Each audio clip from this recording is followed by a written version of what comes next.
So, what's up mga kabosing? So, for today's video is, ang pag-uusapan natin ngayon is yung nangyari kahapon sa National Costume kung doon nagpaliwanag si Paula Shogart.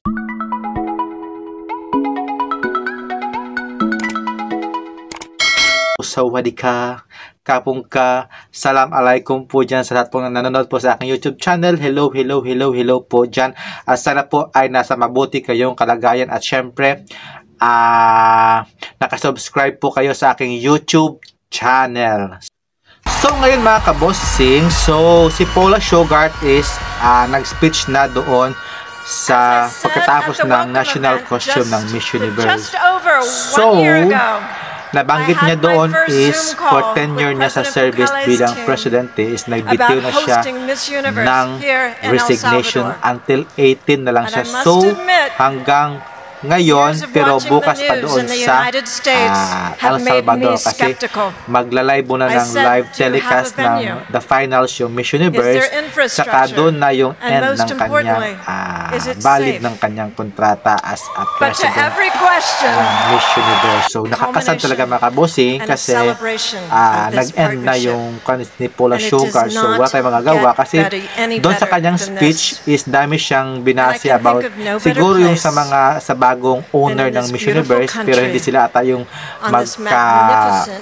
magkasundo sa mga agreement or else kasi si yung owner kasi is nagbabago-bago ng isip, yung binabali niya yung mga talaga ng Miss Universe about sa transgender, pinapasok niya at syempre yung mga age limit hanggang matanda na pwedeng sumali, tsaka yung mga married woman.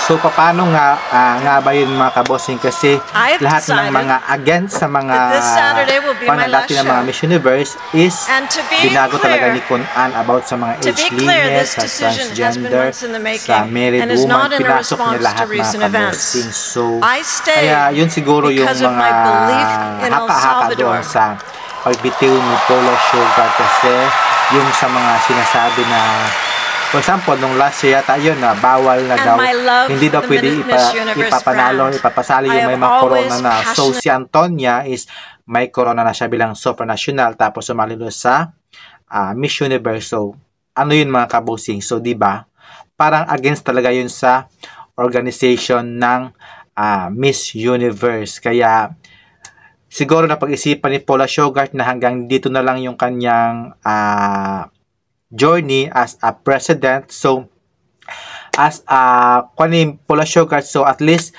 nakadalawa tayong corona nung 2015 tsaka nung 2018 na si Pia Wurtzbach at si Catriona Gray mga kabossing. So maraming salamat to Paula Shogart kasi sa almost 11 years na win strike ng Pilipinas, may dalawang corona at may mga runners-up din mga kabossing tayo doon sa pangangalaga ni Paula Shogart. So, kay Paula Shogart, thank you so much sa iyo kasi binigyan mo kami ng chance para magkakaroon ng dalawang corona on your management. So, maraming salamat po dyan. So, sana sa pagka mo dito is meron ka ng good opportunity for yourself mga kabossing kay Paula Shogart. So, see you in my next vlog mga kabossing. At what do you think mga kabossing sa kanyang pag-resign bilang isang presidente kay Paula Shogart? Makaka-apekto po ba ito sa